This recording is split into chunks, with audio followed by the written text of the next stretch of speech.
In this video, we'll discuss Verizon, a company that has tried to move with disruptive technologies, and in particular, the disruption that's being created in the communications industry by the internet. Little history.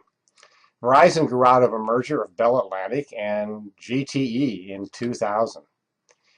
Prior to that time, Bell Atlantic had joined with a London-based company called Vodafone to create a cellular business that became Verizon Wireless. Bell Atlantic itself came out of the breakup of AT&T, which happened in 1984. It had bought MCI Communications for its long-haul lines.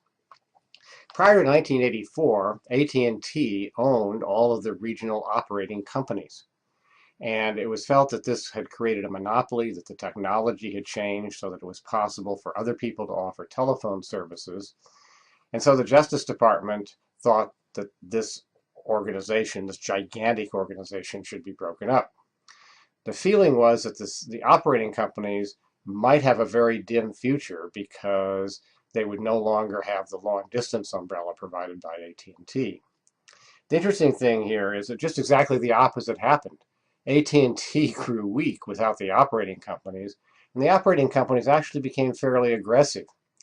It's funny because we generally associate utilities with being rather bureaucratic and staid and not really very fast acting, but the operating companies turned out to be a little different than that.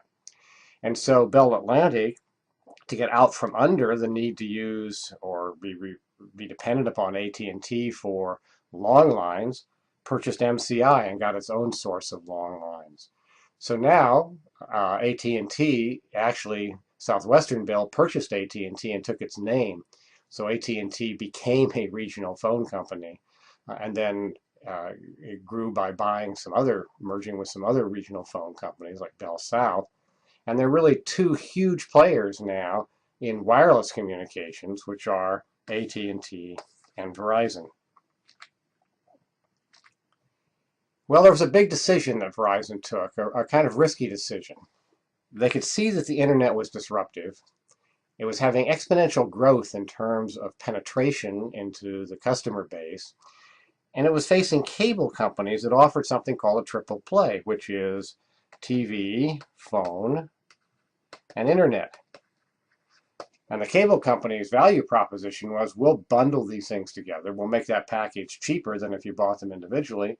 And you'll get one bill every month instead of 3 bills for your different services. So the solution, the technology that Verizon adopted, was running fiber optic lines to the curb. A $23 billion investment which shocked the financial community. So the question is, did that gamble pay off? Well, in the first quarter of 2012, Fios, which is the name for its interactive services through fiber optics, had 5 million internet subscribers and 4.4 million TV subscribers. $148 average revenue per month from a Fios home, 63% of Verizon's wireline revenue. This is what happened to Verizon. You can see that aside from a little downturn in early part of this century, they have done very well. Why do you think that is? We'll stop for a moment for a quiz, and you can think about the answers to that. Well, there was a minor slip-up. Okay? Just because your strategy works well in one instance doesn't mean you always make great decisions. When the iPhone first came out, Verizon turned down the opportunity to partner with Apple, and instead Apple went with AT&T. It was not until the summer of 2011 that Verizon started offering iProducts. Well, what of the future? There's intense competition among the cellular carriers. Cable subscriptions are falling, but the internet business is very strong. Cellular is a great business for all of the phone companies, and that's where they're pushing and feel their growth. We had landline penetration in the United States of, I don't know, 99%, 98%. There's no room for growth in landline business.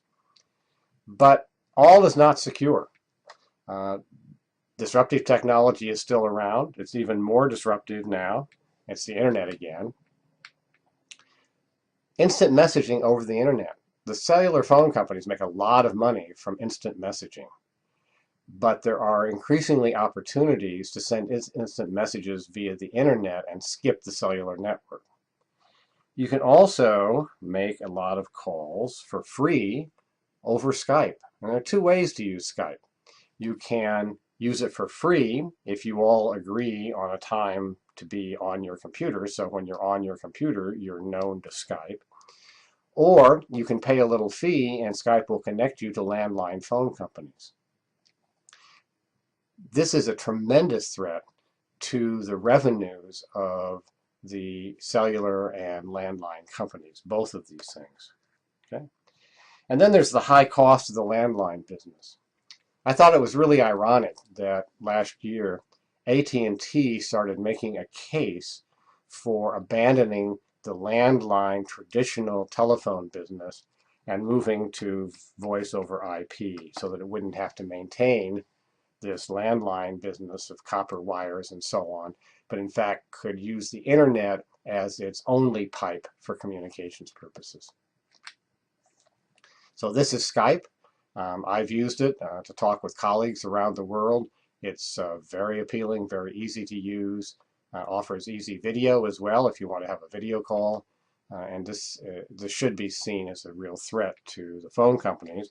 And of course, Microsoft bought them, so it's a company has a company with very deep pockets behind it. So how successful has Verizon been to date? Well, again, a company that morphed its business model from landline phones and cellular service. It's betting big on the internet. It's now becoming a cable, or has become a cable-like company offering entertainment services. I don't know that I'd call this a radical change, but it's probably a pretty jarring change for a utility, which is considered often to be a rather staid bureaucratic organization. So Verizon has been able to pick up on a disruptive technology so far and make it competence enhancing. But I think that same technology is also a huge threat to its future. So of our examples of success stories, I think Verizon is probably the one where the future is the least certain.